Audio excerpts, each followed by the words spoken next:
Hello दोस्तों, नमस्कार। बहुत बहुत स्वागत है आपका अपने YouTube चैनल हिंदी एकेडमी परिवार में। कैसे हैं आप सब? आशा करती हूँ अच्छे होंगे, स्वस्थ होंगे और मन लगा करके पढ़ाई कर रहे होंगे, अपने लक्ष्य के प्रति निरंतर आगे बढ़ते होंगे। तो दोस्तों, हम आप सबको TGT PGT परीक्षा के लिए टॉपिक वाइज प्रैक्टिस प्रोवाइड करा रहे हैं, सभी सिलेबस के अकॉर्डिंग। तो जो भी भाई बहन हमें पहली बार देख रहे हैं वे चैनल को सब्सक्राइब कर लें, बेल आइकन प्रेस कर लें, जिससे वीडियो की हर नोटिफिकेशन सबसे पहले उन्हें मिल जाया करें। और वीडियो को ज़्यादा से ज़्यादा अपने दोस्तों में भी शेयर किया करें और वीडियो में अंत तक बने रहिएगा, क्योंकि आज की क्लास कुछ खास होने वाली है। जो कि आज का प्रैक्टिस सेशन है भारतीय काव्यशास्त्र के अंतर्गत रीति संप्रदाय और औचित्य संप्रदाय। ठीक है, तो अगर वीडियो पसंद आए तो वीडियो को एक लाइक ज़रूर करिएगा। तो चलिए बिना देर किए हुए क्लास को शुरू करते हैं। और जो भी भाई बहन पहली बार ये आज की क्लास ले रहे हैं वे कॉपी पेन लेके बैठे, जो एक्स्ट्रा तथ्य उन्हें मिले उनको वे नोट करते हुए चलें। ठीक है, चलिए। तो आज का पहला प्रश्न है, काव्य दोषों का सर्वप्रथम वैज्ञानिक व्याख्या किसमें मिलती है? यानी काव्य दोषों का सर्वप्रथम वैज्ञानिक व्याख्या किस ग्रंथ में मिलता है? तो बताइए। ऑप्शन ए है नाट्यशास्त्र, ऑप्शन बी है काव्यालंकार, ऑप्शन सी है साहित्य दर्पण, ऑप्शन डी है काव्यालंकार सूत्र वृत्ति। आप सब अपने अपने आंसर लगा लीजिए। तो देखिए, इनमें आपका राइट आंसर हो जाएगा ऑप्शन नंबर ए, नाट्यशास्त्र। काव्य दोषों का सर्वप्रथम वैज्ञानिक व्याख्या नाट्यशास्त्र में मिलता है। नाट्यशास्त्र भरत मुनि की रचना है, ये भी जानते रहिए। भरत मुनि ने इसे नाटक का 5वां वेद कहा है। और ऑप्शन बी की बात करें, काव्यालंकार भामह की रचना है। ठीक है, भामह ने अपने काव्य का लक्षण दिया है शब्दार्थो सहितो काव्यम। ठीक है, शब्दार्थो सहितो काव्यम। और ऑप्शन सी की बात करें, साहित्य दर्पण, ये विश्वनाथ की रचना है। विश्वनाथ जी 14वीं शताब्दी के कवि हैं और उनकी रचना ये साहित्य दर्पण बहुत ही महत्वपूर्ण है। और इसमें भी इन्होंने काव्य का लक्षण दिया है वाक्यम रसात्मक काव्यम। ठीक है, विश्वनाथ जी ने काव्य का लक्षण दिया है वाक्यम रसात्मक काव्यम, तो ध्यान दीजिएगा। और ऑप्शन डी की बात करें, काव्यालंकार सूत्र वृत्ति, तो ये वामन की रचना है। ये वामन की रचना है। ठीक है, और इन्होंने भी रीति को काव्य की आत्मा माना है। तो और ये इनका कथन है रीतिरात्मा काव्यस्य। ठीक है, चलिए प्रश्न 2 पे आते हैं। निम्न में किस आचार्य ने, ध्यान से पढ़िएगा, ये क्वेश्चन को बहुत महत्वपूर्ण है। निम्न में किस आचार्य ने वह अपनी किस रचना में, ठीक है, किस आचार्य ने वह अपनी किस रचना में वैदर्भी और गौड़ी का उल्लेख रीति के अर्थ में न करके जबकि काव्य के भेद के अंतर्गत किया है? एक बार फिर से पढ़िए प्रश्न को। निम्न में किस आचार्य ने वह अपनी किस रचना में वैदर्भी और गौड़ी का उल्लेख रीति के अर्थ में न करके काव्य के भेद के अंतर्गत किए हैं? यानी वे कौन से भारतीय आचार्य हैं कि उन्होंने अपनी रचना में वैदर्भी और गौड़ी ये रीति हैं, तो इनका रीति के अर्थ में उल्लेख नहीं किए हैं बल्कि काव्य के भेद के अंतर्गत किए हैं। तो देखिए, ऑप्शन ए है आपका वामन है, काव्यालंकार सूत्रवृत्ति में किए हैं। राजशेखर हैं, काव्य मीमांसा में किए हैं। भामह हैं, काव्यालंकार में किए हैं। दंडी हैं, काव्यादर्श में किए हैं। तो बताइए।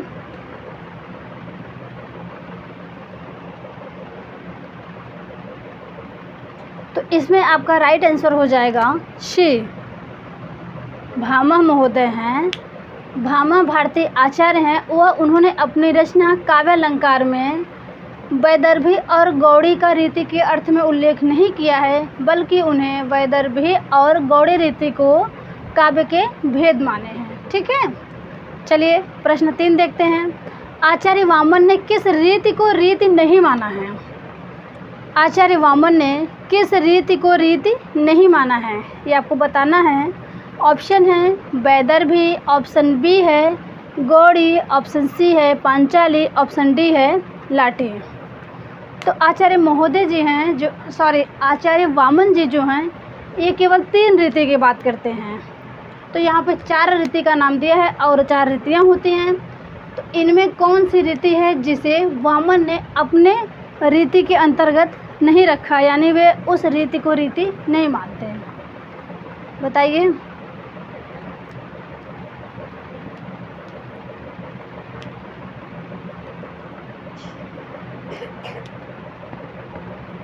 तो देखिए, वामन महोदय जी, आचार्य वामन जी अपनी रीति के अंतर्गत वैदर्भी को मानते हैं, गौड़ी को मानते हैं, पांचाली को मानते हैं, जबकि लाटी को वे रीति नहीं मानते हैं। तो आप ध्यान दीजिएगा, यहाँ पे नहीं पूछा है तो आपका ऑप्शन डी सही होगा। ठीक है, और इन तीनों रचनाओं को, तीनों रीतियों को वे मानते हैं।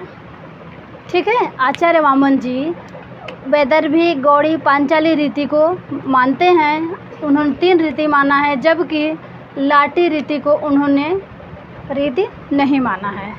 एक बात और है, आचार्य वामन जी ने वैदर्भी रीति में, ये तीनों रीतियाँ रीति त्रयी के अंतर्गत आती हैं। ठीक है, वामन जी ने इन्हें रीति त्रयी के अंतर्गत रखा है, जिसमें वैदर्भी रीति को उत्तम रीति माने हैं। ये आप सब नोट करिएगा, वामन जी वैदर्भी को उत्तम रीति माना है। 3 रीति की वे बात करते हैं, इन 3 रीतियों में वैदर्भी रीति को उत्तम रीति मानते हैं। ध्यान दीजिएगा। चलिए प्रश्न 4 देखते हैं। रीति संप्रदाय के प्रतिष्ठापक आचार्य हैं। रीति संप्रदाय के प्रतिष्ठापक आचार्य हैं तो वामन है, क्षेमेंद्र है, कुंतक है, आनंदवर्धन है। ये तो सभी भाई बहन जानते होंगे। रीति संप्रदाय के प्रतिष्ठापक आचार्य वामन जी हैं। ठीक है, और क्षेमेंद्र की बात करें तो ये औचित्य संप्रदाय के प्रवर्तक हैं।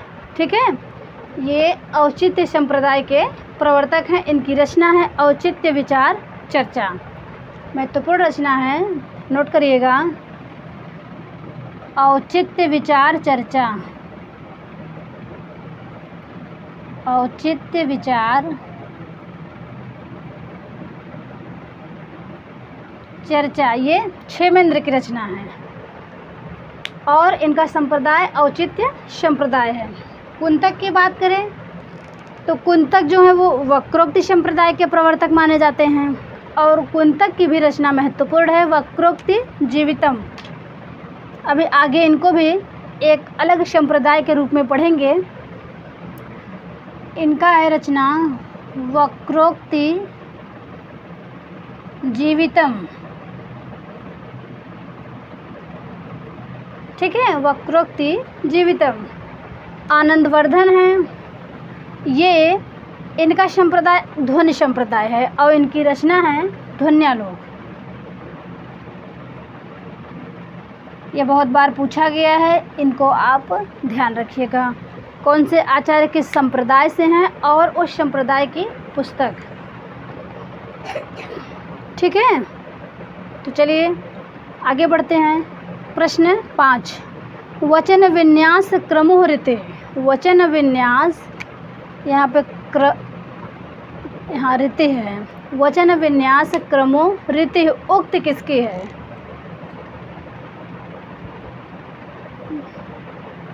बताइए। वचन विन्यास क्रमोहृति ये उक्त किसकी है? कथन राजशेखर का है, दंडी का है, विश्वनाथ का है, वामन का है? बताइए।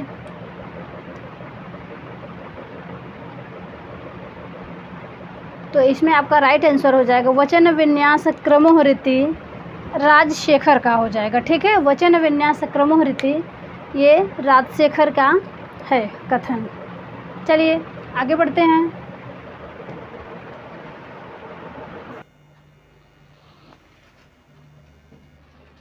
चलिए प्रश्न 6 देखते हैं।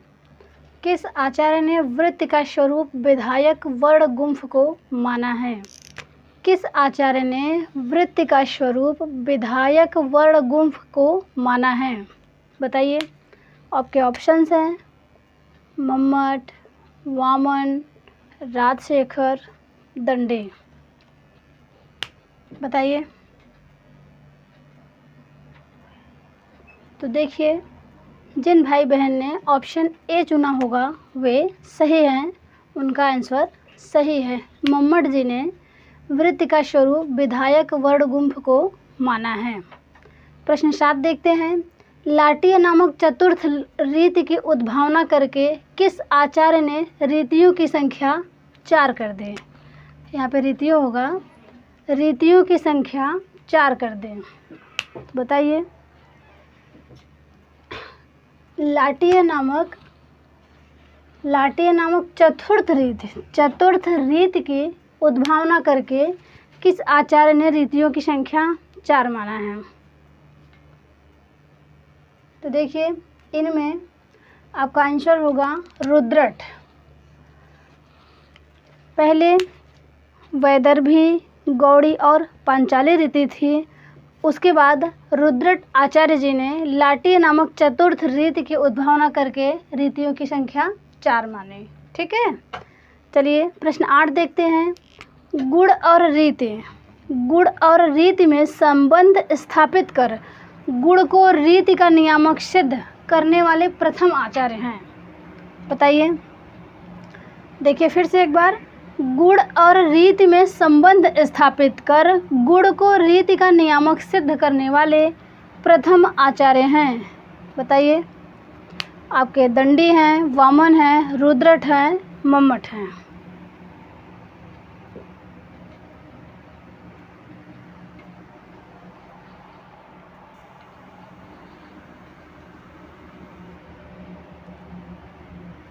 तो देखिए, गुण और रीति में संबंध स्थापित कर गुण को रीति का नियामक सिद्ध करने वाले प्रथम आचार्य होंगे दंडी। ठीक है, दंडी। चलिए प्रश्न 9 देखते हैं। किस आचार्य ने अवंतिका और मागधी नामक 2 नवीन रीतियाँ की उद्भावना की? बताइए। वे कौन से आचार्य हैं जिन्होंने अवंतिका और मागधी नामक 2 नवीन रीतियों की उद्भावना की, यानी विकास किया? बताइए। अवंतिका और मागधी नामक 2 नवीन रीतियों के उद्भावक आचार्य हैं।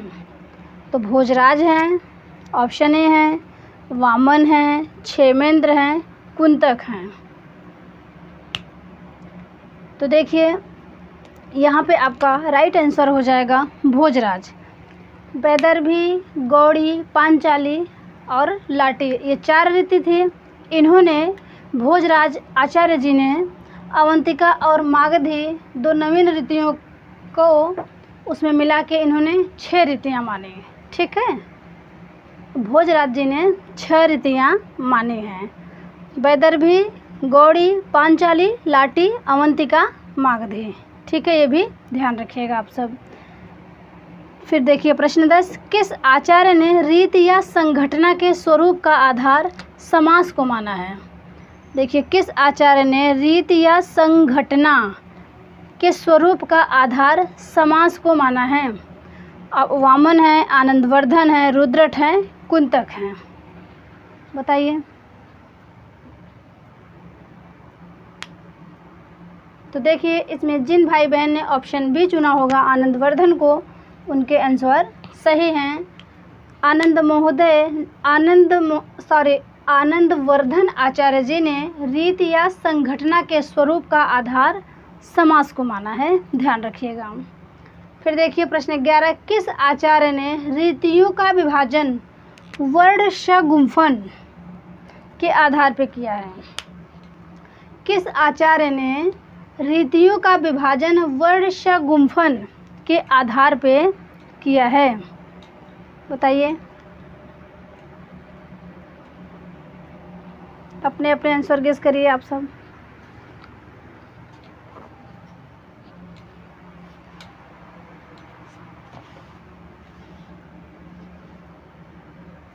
तो देखिए, जिन लोगों ने ऑप्शन ए लगाया होगा वे सही हैं, उनका उत्तर सही है। विश्वनाथ आचार्य जी ने रीतियों का आधार वर्ष गुंफन के आधार पर माना है। ठीक है, एक बार फिर सुनिए, विश्वनाथ आचार्य जी ने रीतियों का विभाजन वर्ष गुंफन के आधार पर माना है। चलिए प्रश्न 12 नंबर पे आते हैं।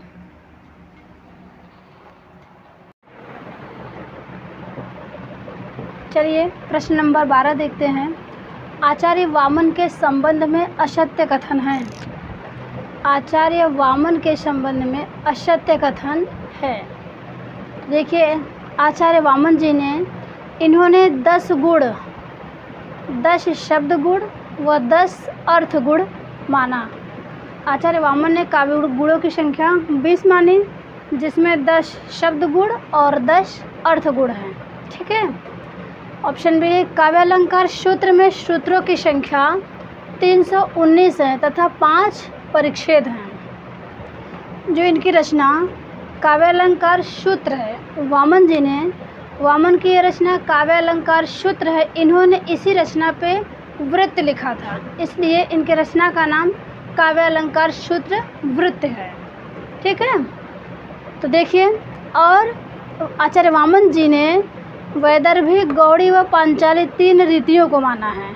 इन्होंने वैदर्भी, गौड़ी, पांचाली रीति को 3 रीतियाँ मानी हैं। लाटी रीति को इन्होंने रीतियों की श्रेणी में नहीं रखा है। प्रश्न डी ऑप्शन डी देखिए, इन्होंने काव्यालंकार सूत्र की रचना, काव्यालंकार सूत्र की रचना सूत्रों में की तथा स्वयं ही उन्होंने सूत्रों पर वार्तिक लिखी। वार्तिक लिखा, क्षमा कीजिएगा, यहाँ लिखा होगा, लिखा। बताइए कौन सा आंसर सही है?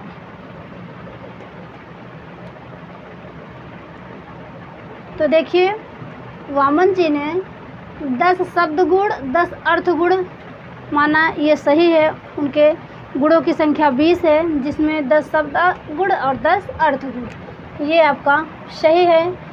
काव्यालंकार सूत्र में सूत्रों की संख्या 319 तथा 5 परिच्छेद हैं, ये भी सही है। इन्होंने वैदर्भी, गौड़ी और पांचाली रीति को माना है, जबकि लाटी रीति को इन्होंने नहीं माना, तो ये भी आपका सही है। और इन्होंने इन 3 रीतियों में सबसे उत्तम रीति किसे माना है? तो वैदर्भी को। ये भी आप ध्यान रखिएगा, ये भी आपका सही है। बचा आप डी ऑप्शन। देखिए, काव्यालंकार सूत्र की रचना सूत्रों में की तथा स्वयं वामन ने ही सूत्रों पर वार्तिक लिखा, यही आपका गलत है, क्योंकि ये जो वार्तिक है, इन्होंने वार्तिक नहीं लिखा था, इन्होंने वृत्त लिखा था। इन्होंने वृत्त लिखा था, वामन जी ने वृत्त लिखा, जबकि वार्तिक किसने लिखा था? तो कात्यायन ने लिखा था। वार्तिक कात्यायन ने लिखा था। ये एक वार्तिककार किस श्रेणी में आते हैं? वार्तिक कात्यायन ने लिखा था। ठीक है, ध्यान रखिएगा इसको। चलिए प्रश्न 13 देखिए, औचित्य संप्रदाय के प्रवर्तक हैं।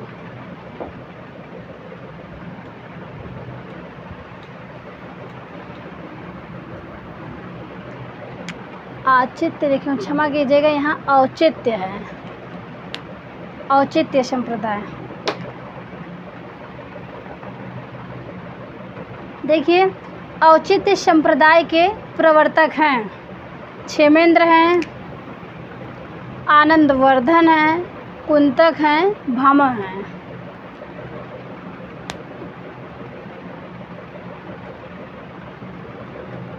तो देखिए, औचित्य संप्रदाय के प्रवर्तक ये क्षेमेंद्र, ये तो आप सबको रट गया होगा, ये रट गया होगा। और आनंदवर्धन ध्वनि संप्रदाय के हैं, वक्रोक्ति संप्रदाय के आचार्य कुंतक हैं प्रवर्तक, और भामह अलंकारवादी हैं, और भामह की रचना काव्य अलंकार जो कि 6 परिच्छेद में लिखा गया है। ठीक है, इनकी रचना जो काव्य अलंकार है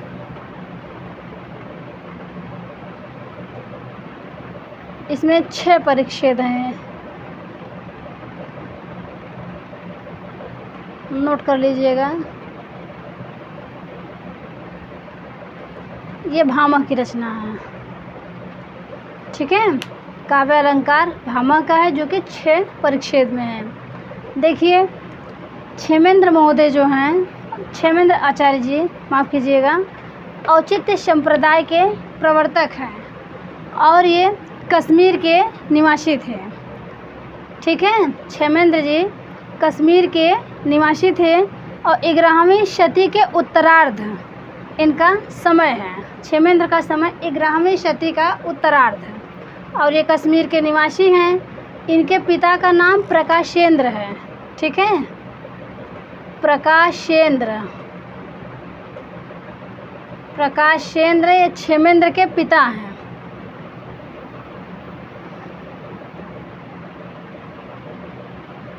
क्षेमेंद्र के पिता। ठीक है, क्षेमेंद्र के पिता प्रकाशेंद्र हैं और इनकी रचना को हमने इसके पहले प्रैक्टिस में आपको बताया ही है। औचित्य विचार चर्चा, शुभ्रत तिलक, दशावतार चरित। ठीक है, तो ये सब जो महत्वपूर्ण तथ्य हैं इनके विषय में जान लीजिए। और इनके गुरु हैं अभिनव गुप्त। क्षेमेंद्र के गुरु अभिनव गुप्त हैं। ठीक है, तो चलिए प्रश्न 14 देखते हैं। रस के साथ औचित्य का संबंध स्थापित करने वाले आचार्य हैं। चलिए ये सब हटा देते हैं।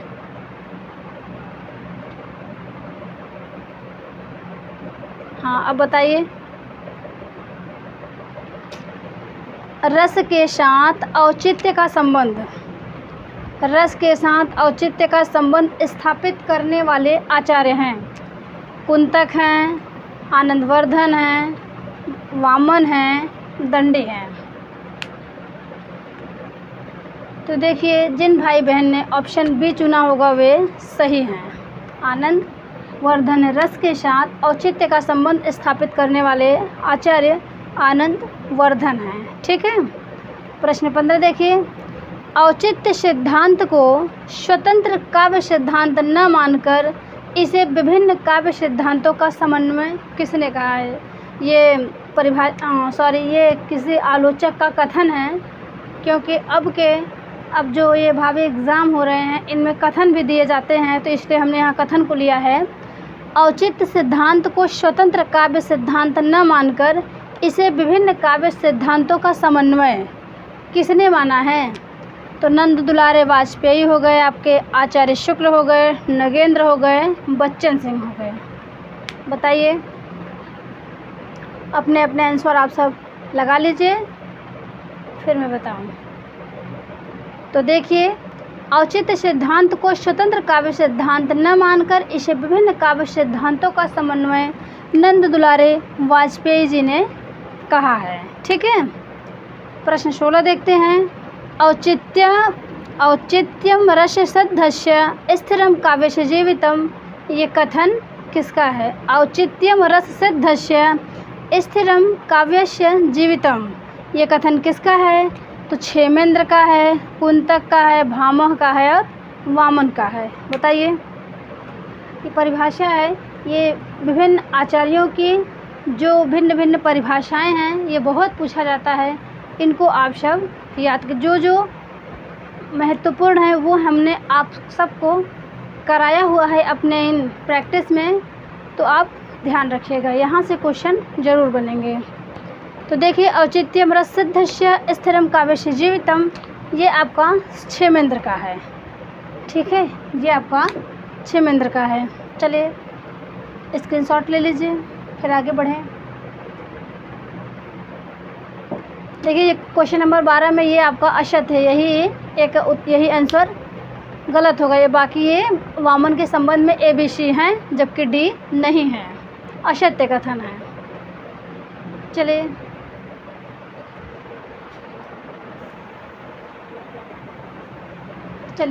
प्रश्न 17 देखते हैं। प्रतिभा मात्र को ही काव्य का हेतु सर्वप्रथम किसने माना है?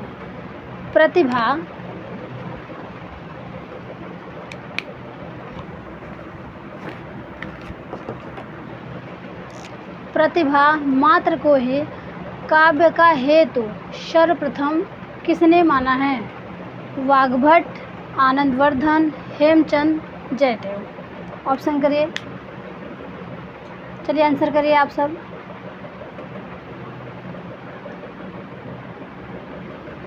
अपने अपने आंसर लगाइए।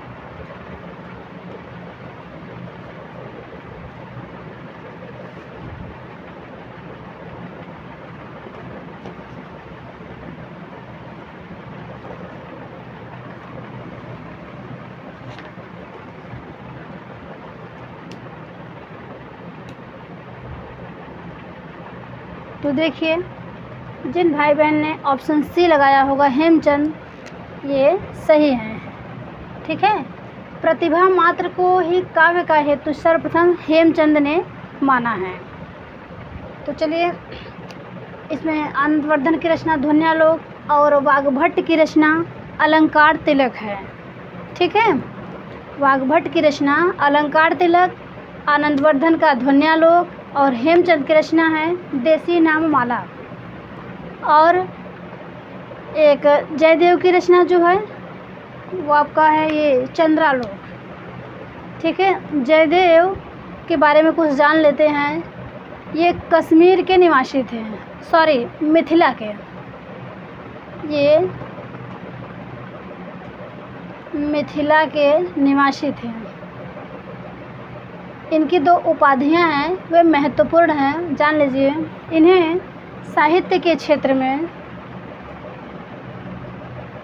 इन्हें जयदेव जी को साहित्य के क्षेत्र में पीयूष वर्ष,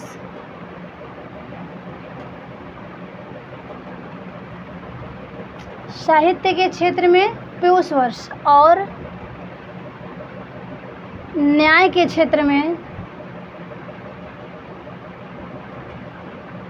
न्याय के क्षेत्र में पक्षधर। ठीक है, देखिए जयदेव मिथिला के निवासी थे। इन्हें साहित्य के क्षेत्र में पीयूष वर्ष की उपाधि दी गई थी और न्याय के क्षेत्र में पक्षधर की उपाधि दी गई थी, उपाधि मिली थी। ठीक है, इनकी जो रचना चंद्रालोक है, उस चंद्रालोक के बारे में कुछ जान लीजिए। चंद्रालोक रचना है ये अलंकार शास्त्र की रचना है। तो देखिए, चलिए यहीं लिख देते हैं चंद्रालोक। ये अलंकार शास्त्र की रचना है, याद कीजिएगा। चंद्रालोक अलंकार शास्त्र की रचना है।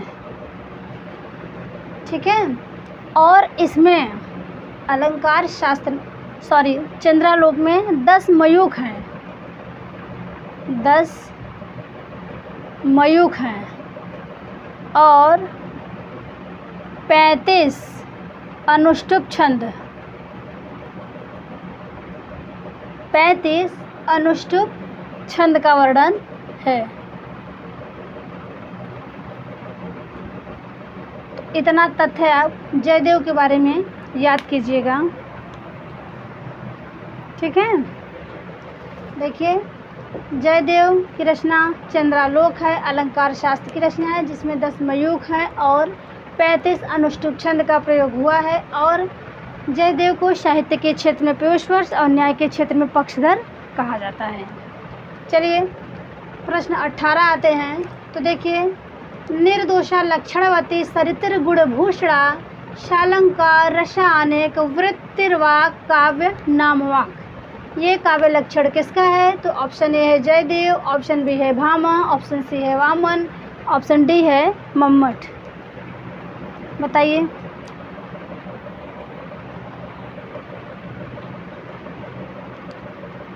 तो देखिए ये भी आपका जयदेव का है, ये जयदेव की रचना है, जयदेव का काव्य लक्षण है। ठीक है। प्रश्न 19 देखते हैं। उचितस्य भाव औचित्यम, उचितस्य भाव औचित्यम, औचितस्य भाव औचित्यम का संबंध किस संप्रदाय से है? ऑप्शन ए है ध्वनि संप्रदाय, ऑप्शन बी है रस संप्रदाय, ऑप्शन सी है औचित्य संप्रदाय, ऑप्शन डी है वक्रोक्ति संप्रदाय। बताइए। तो देखिए इनका राइट आंसर हो जाएगा, जिन लोगों ने ऑप्शन सी सिलेक्ट किया होगा वे सही है, उनका आंसर सही है। उचितस्य भाव औचित्यम का संबंध औचित्य संप्रदाय से है। प्रश्न 20 देखिए। समालोचना की विधा काव्य शास्त्र का नामकरण किसके द्वारा किया गया है?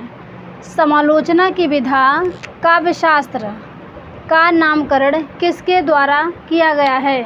भोजराज के द्वारा, आनंदवर्धन के द्वारा, रुद्रट के द्वारा और भट्टनायक के द्वारा।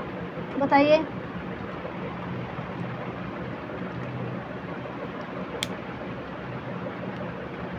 तो देखिए समालोचना के विधा काव्यशास्त्र का नामकरण भोजराज के द्वारा किया गया है। ठीक है, भोजराज के द्वारा किया गया है।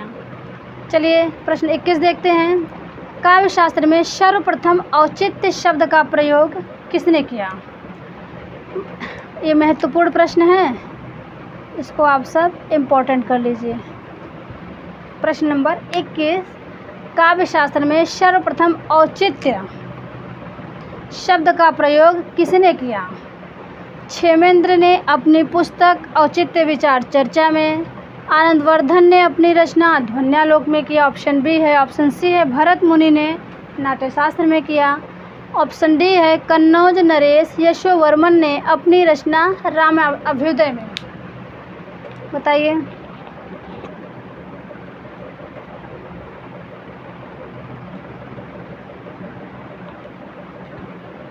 चलिए बताइए।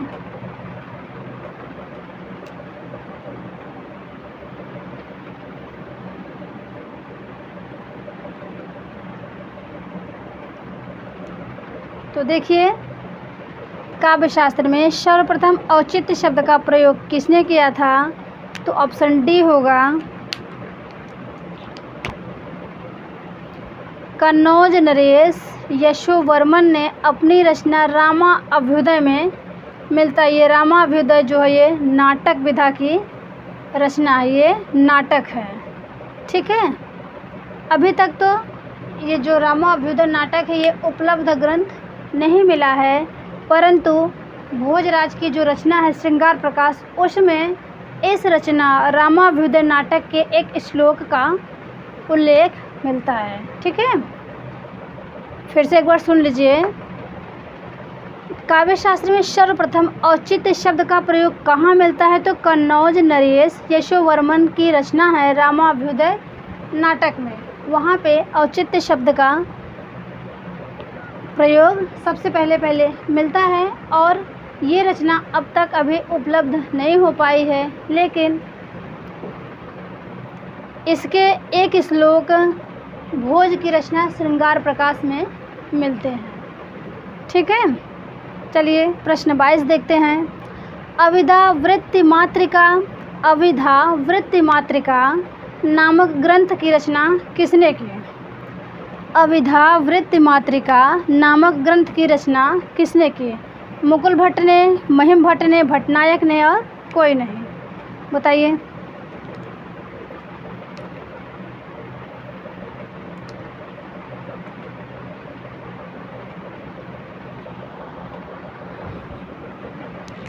तो अविधा वृत्ति मातृका नामक ग्रंथ के लेखक हैं मुकुल भट्ट। ठीक है। और महिम भट्ट की रचना आप सब जानते होंगे, व्यक्ति विवेक महिम भट्ट का है। और एक भट्टनायक की रचना है, ये भी जान लीजिए, हृदय दर्पण। भट्टनायक की रचना है हृदय दर्पण। ठीक है। तो बस दोस्तों आज यही तक। सेशन कैसा लगा आप कमेंट करके ज़रूर बताइएगा। और आपके प्रश्न कितने सही हुए ये भी बताइएगा। और वीडियो अच्छा लगा हो तो एक लाइक ज़रूर करिएगा। और फिर मिलेंगे अगले वीडियो में एक नए प्रैक्टिस के साथ। तब तक के लिए दीजिए इजाज़त। नमस्कार।